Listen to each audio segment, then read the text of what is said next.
right, I got 10:03. Like I said, I don't know how many to expect, but I'll be happy to run the meeting for 9 people if that's what we have. If everyone's okay with that. We're recording this, as I said, so if you missed this meeting and you're watching it on YouTube, that means I successfully put it on YouTube after the meeting's over.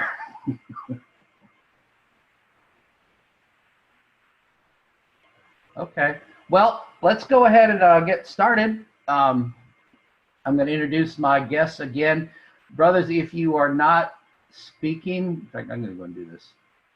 I'm going to go ahead and mute you if you're not one of our 3 speakers. If you have questions, there'll be a chance later to ask your own questions. Brother Felipe, did you successfully bring in Brother Moises? He didn't reply to me, so I okay, all right. You went or not. Okay, so we have here, I don't know what order you see them in, but you see their names at the bottom there, so you can figure it out. There's only 9 of us here. I thought Brother Sands was joining, but he'll be here in a second. So we have Brother Rubens Caldera Monteiro and Brother Felipe, Coelho, is that correct? Coelho. And Brother Luis Felipe Moura, who I'll call Luis since we have 2 Felipes. And all 3 are the members of Masons. They are Masons from Brazil. I don't know much beyond that, so I'm going to ask them questions and just go back and forth, and they'll elaborate further. I already understand they're from different Orients, so this should be a lot of fun going through this. Okay, starting with Brother Rubens. How many lodges in your Grand Lodge? Okay, I'm from the Grand Lodge of State of Rio de Janeiro, and we have 205 lodges and 6,300 members. Okay, and that is York Rite or Scottish Rite or what? Usually in Brazil we have 9 regular rites. Okay. So my lodge works in the York Rite, but it's not the American Rite. It's like a English ritual actually. Okay. It's a little bit different actually. And in my Grand Lodge, we work in 6 of the regular rites. Okay. And so how many, let's go, Brother Felipe, how many lodges in your Grand Lodge? And how many Grand Lodges are there in Brazil?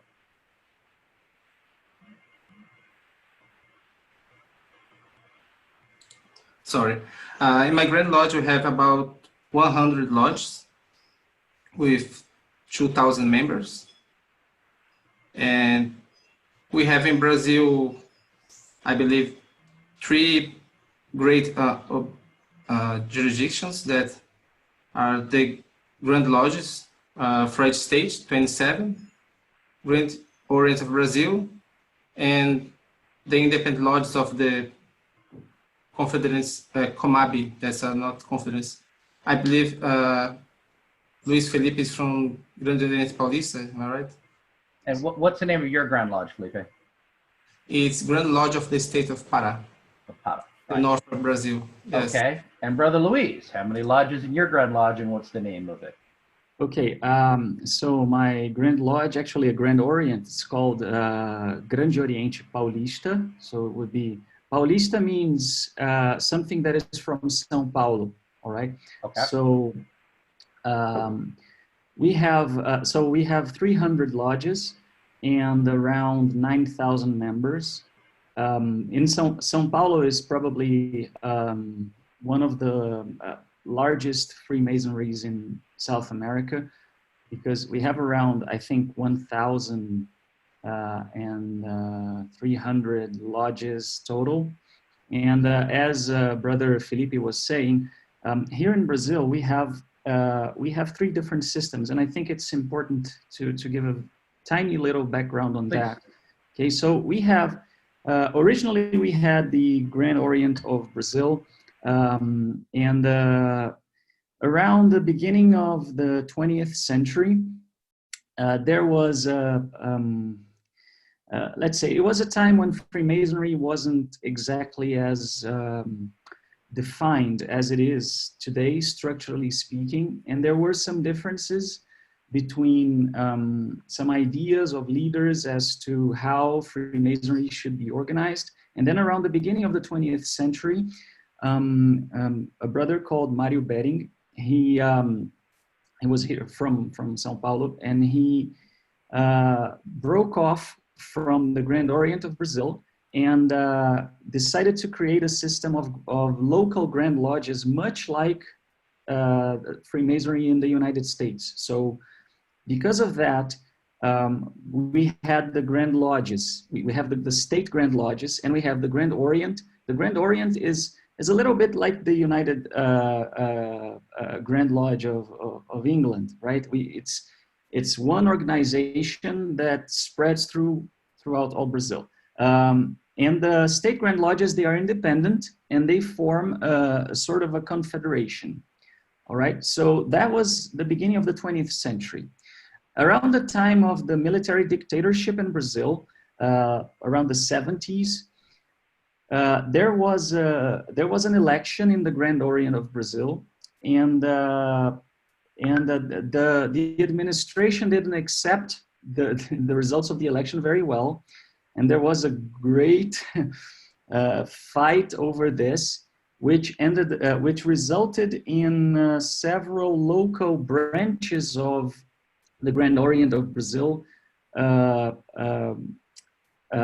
breaking off from Grand Orient of Brazil and organizing the Confederation of Independent Grand Orients. So, and this was around 40 years ago. And so Brazil has three huge structures, let's call it that, which is what Felipe was alluding to. One of them is the Grand Orient of Brazil. The other one is the Confederation of Grand Lodges, which is very similar to what you have in the United States. And then we have the Confederation of the Independent Grand Orients, which is also very similar to what you have in the United States. So we have these three groups, and very recently, I mean, and when I say very recently, I mean something like 2 years ago, these three, they decided to break bread and make peace, and everyone has been working, and we're living a beautiful time in Freemasonry in Brazil, because we are seeing these three finally at peace and working together and accepting one another, which is also resulting in a lot of recognition to the independent Grand Orients, which are the youngest of them all over the world. And my Grand Orient, Gregory Paulista, is actually being recognized by the Grand Lodges in the United States. It was approved by the Confederation in the United States for signing, right? And the pandemic, of course, put this to a halt a little bit, but it's already settled. It's only a matter of, you know, putting ink on paper.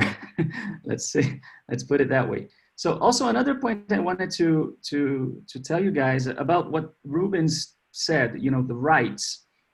This is also something that Brazilian Freemasonry is very similar to French Freemasonry because of the influence. Our first influence was France, okay? Through Portugal, of course, but it was France. So for all of the 19th century and a great deal of the 20th century, France was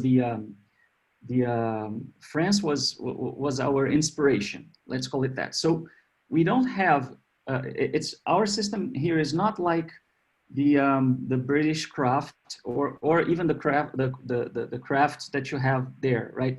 Each Grand Lodge has its craft, and that's what you work with the 3 degrees. No, we have separate rites. We call them rites, and each rite is like a craft on its own for the 3 degrees, but most of them also have higher degrees, which of course are independent from the Grand Lodge, right? Much like some of you guys in the United States call the blue craft part of the York Rite, but the York Rite goes all up to the Templar encampment. And so here we have that. And the most common rite that we have in Brazil, and I think we could talk some more about that later on, is the Scottish Rite.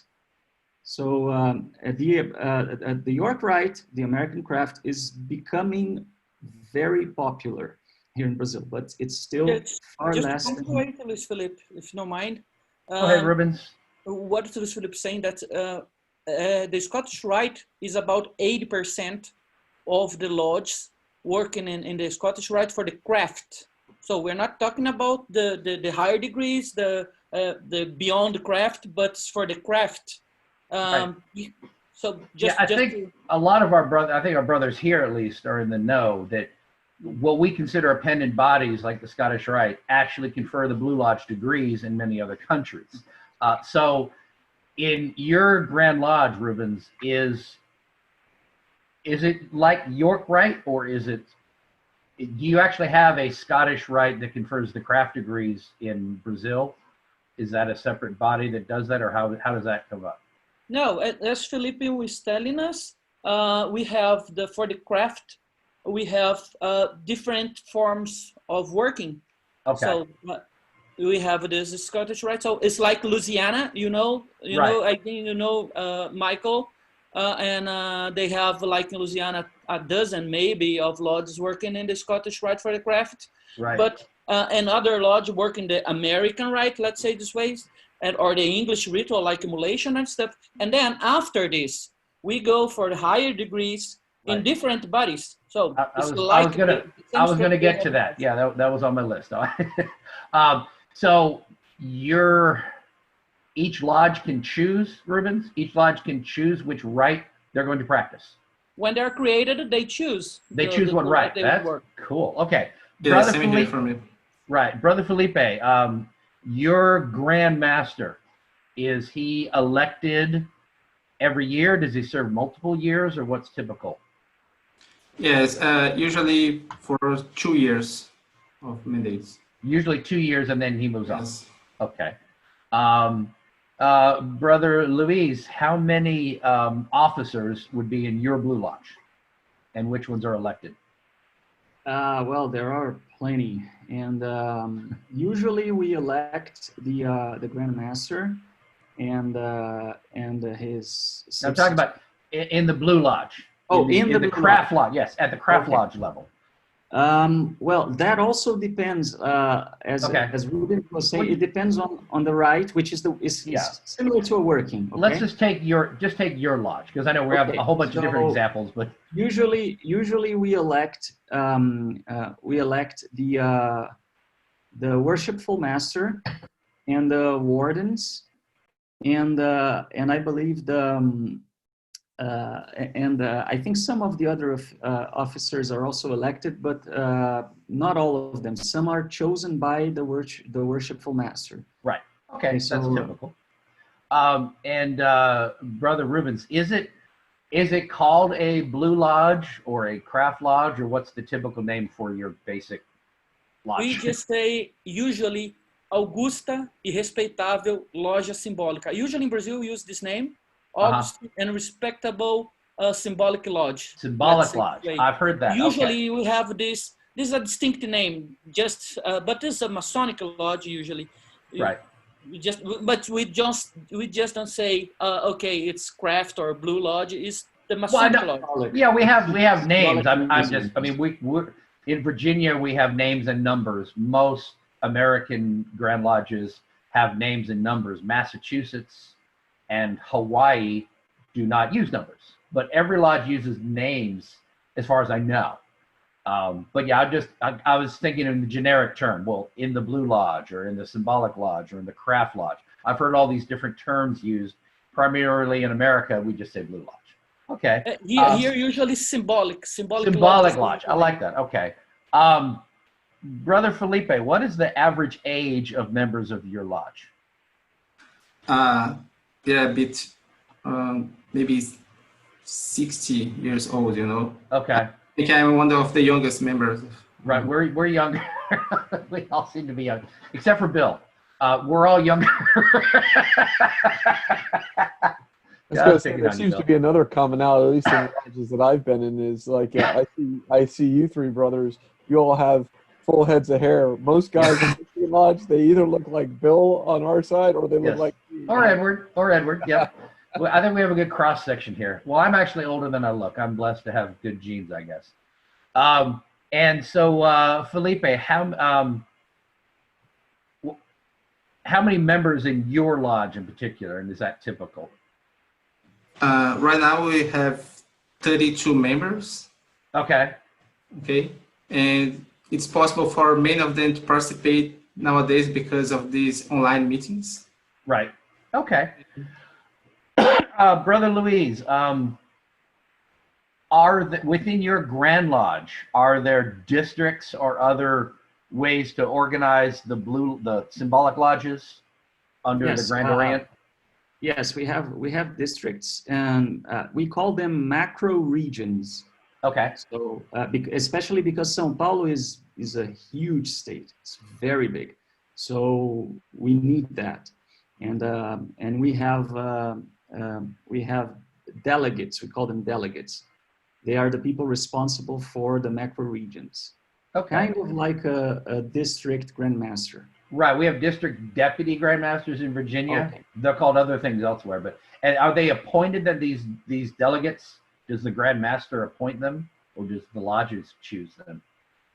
I think the grandmaster appoints them. I'm not sure, Okay. because I was actually in the Grand Orient of Brazil and then Grand Lodge of São Paulo, and I've been in the Grand Orient Paulista for 2 years. So some okay.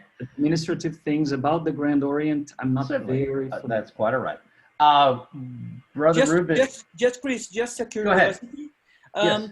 Yeah, usually here we have the delegates, like the GGM we have, but they inside the Grand Lodge you say delegates, but we don't put this in the card, because usually if some thieves or stuff like this get this document with delegate, would be confused with policy, a cop or something like this. Seems like police. It's a delegate for police, like a sheriff or stuff like this. And they don't put this. They put the name of a regional coordinator. So it's our delegate to avoid the misconfusion with the cops. So Right. it's awful actually, because of the safety of the guys. We avoid using outside the doors the name delegates, because it's the same word for a deputy chief or Right. sheriff. Right. Yeah. Same word in Portuguese. I don't think anyone would mistake a district deputy for being a deputy sheriff, but I can see where it's the same name, but I don't think we'd ever make that mistake. And it's interesting, but the DGGM, they don't have the same status like they have in England or US. Mm-hmm. They are nominated by the grandmaster, and they change each end of term. Right. So it's more like you have a term for the 3 years, like the grandmaster, and then change. Some of them may still continue working as a deputy district grandmaster, but usually many of them change. Well, for y'all's sake, what we do in Virginia is each district, and we have, it goes up to 56. We have about 35, I think, districts in Virginia, each with anywhere from 5 to 10 lodges. Each lodge will rotate their turn to nominate a district deputy. It is an honorary title, but you do have a lot of work too. But you have to be appointed by the Grand Master. So we recommend to the Grand Master, Mark is our district deputy for District 6 or whatever. And then the Grand Master can either take him, or he say, no, I don't like him, I'll put in someone else. And recently it seems the Grand Master has no qualms with saying, I don't like that guy, I'll put in who I want. But it leaves it to the lodge to at least recommend. Now, Mark's in an unusual position. He is the district deputy for the research lodges. We have 5 research lodges across the state. And we would technically be in the district for Richmond, but it didn't make sense for a research lodge because we have an official visit from the district deputy every year. And it didn't make sense for him to come visit the research lodge and treat us like any of the other lodges in that district, because we have our own rules. We don't have to comply to the same thing the blue lodges comply to, because we are a blue lodge, but we're a research body. We don't make Masons. You have to affiliate with us to be a member. So we're in our own category. And it was an experiment that 2 grandmasters ago decided to put in place, where he would create a new district just for the research lodges, which basically stretches technically over the whole state. Pretty much it's Northern Virginia, Fredericksburg, Richmond, and then Norfolk, where the research lodges are. But since we have different rules, we have a district deputy addressing our specific needs. And Mark's actually been in office 2 years, where normally they swap them out every year. So it's still a work in progress, but it's also to give the Grandmaster feedback on how the research lodges work and what they can do to improve. I'm in favor of the idea. Some people aren't, but it's what we're doing currently. So it is an interesting change of pace. All right, Brother Felipe, how long is the process to go from an EA to a fellow craft to Master Mason? What's typical? Typical 1 year here in my Grand Lodge. Some can take longer time to become a fellow craft. It depends of their studies. But they have to learn a 1 catechism. year. They have to learn. Okay, so it varies. It just and however long it takes them to learn. Usually they take 1 year or 1.5 years, but even if they learn before this 1 year of time, they still have to wait this time. They do have to wait. Okay, so Yes. he could be ready in a week, but he'd Yes. have to wait a certain period of time. Interesting. Okay, because for us, it's as quickly as you can learn it. Some people have done it in a matter of a few weeks. Some can take a year or longer. Okay. Actually, if the worshipful master consider that this internet apprentice can advance, he can ask for the Grand Lodge to allow him to become a fellow craft, for example. Okay. All right, Brother Luis, what are the dues in your symbolic lodge? What are the yearly dues? Are they yearly dues or monthly dues, and how much is that? Most lodges in Brazil work with monthly dues. Okay. But when I say dues from the lodge, I'm talking about rent. Most lodges don't own their own space, right? So we have to pay the rent, and we have to pay electricity and all that stuff. Right. And well, as for the Grand Lodges, it also depends on each Grand Lodge. So it's nowadays, the dollar here is sky high. Right. So I think this is causing a bit of a distortion on the difference, but it also varies a lot from lodge to lodge. But I think here in Brazil, here in São Paulo, you would say around $50, give or take. A month or a year? Per month. But for the whole thing, not we also have something very interesting here in Brazil, which is sort of like an insurance policy for the widow once the brother passes. So this also costs a bit, and it's included in the monthly dues. Okay. All right. And Brother Rubens, besides lodge dues, are there other regular expenses? Like, do you pay for your dinners, or are there normal expenses you pay during the year in addition to your dues? Well, I saw lodges here. You pay for the dinner. Usually you pay for the dinner, actually, but some lodges include this in the tax you pay monthly for the lodge. Okay. Usually I would say like here in Rio, usually about $30–40 is probably a bit cheaper than São Paulo, but it's still very expensive if Freemason in Brazil, actually.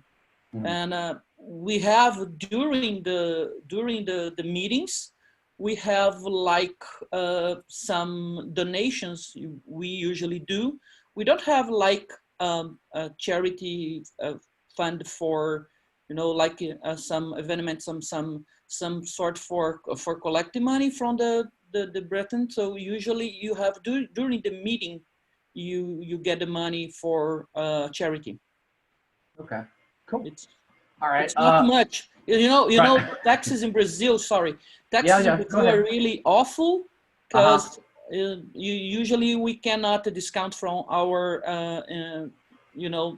the taxes we pay for the government. So it's like harder to do donations.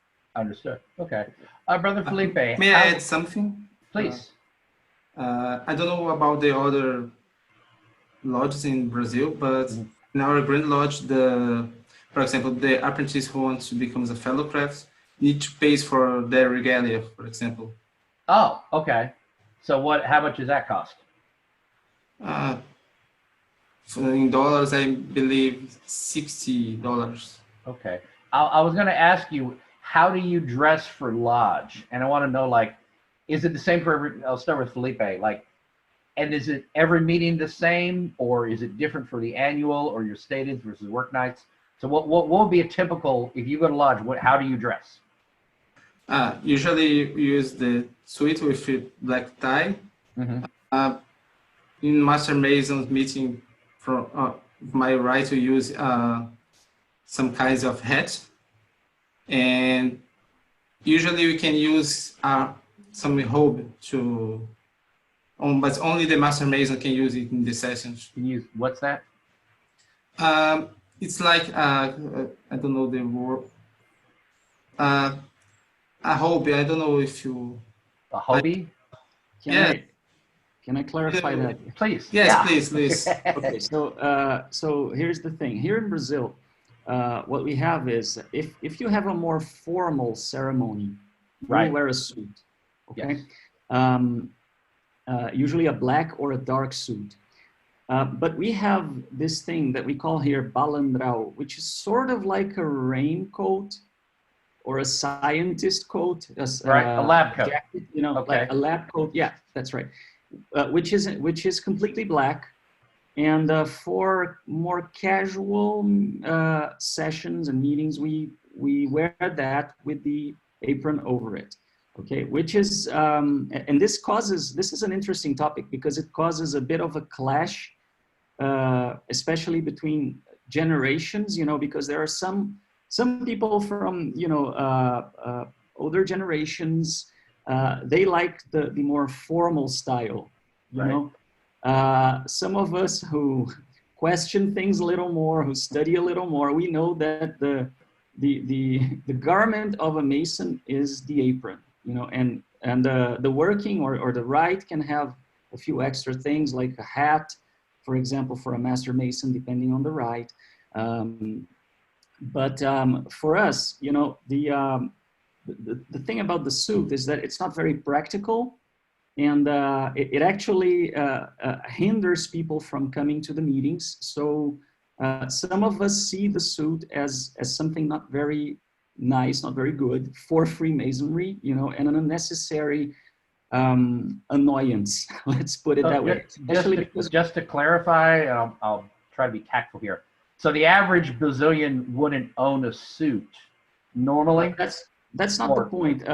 It's not that suits are extremely expensive, but they're not very practical in a tropical country. I see. Okay. Brazilians are very informal, and weather here is very hot.